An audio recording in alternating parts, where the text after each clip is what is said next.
Principal Skinner asked everyone to bring something to put into a time capsule. Nelson brought a photo of his father, and Milhouse brought a lucky rabbit's foot. I can have good luck without it. Ow! Wish we could put this moment in the time capsule. Consider it done. Then Skinner asked Bart. As expected, he had forgotten, so he casually pulled out a sandwich. Before putting it into the box, he blew his nose with it. When it was time to bury the capsule, the excavator accidentally dug up nuclear wastewater. That could be anyone's ooze. The time capsule was buried anyway. Just after the hole was filled, it started to rain. Following a flash of lightning, an unknown object fell from the sky. The thing made its way into the Simpsons' house. Marge was frightened when she heard strange noises, so Homer decided to investigate. The sounds were coming from the basement. Homer told Santa's little helper to protect them.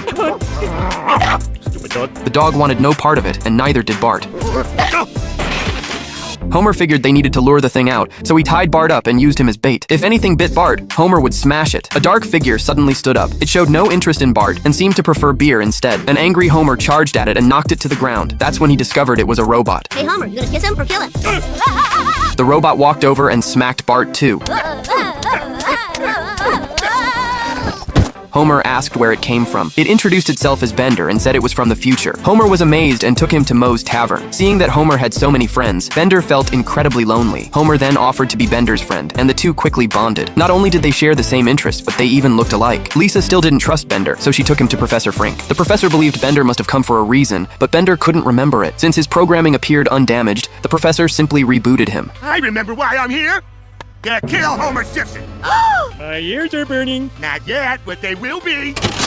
A boxing glove! Homer tried to talk Bender out of it, and Bender soon no longer wanted to carry out the mission. After the reboot, Bender's communication system was restored. Leela contacted him to check on his progress. The creature created by Homer was still multiplying out of control. Bender continued to hesitate, and even Fry started pressuring him. Lisa couldn't understand why they wanted to kill Homer. Professor Farnsworth explained that it was the only way to stop the monsters at their source. Since Bender couldn't bring himself to do it, Leela decided she would. They all traveled back to the present together.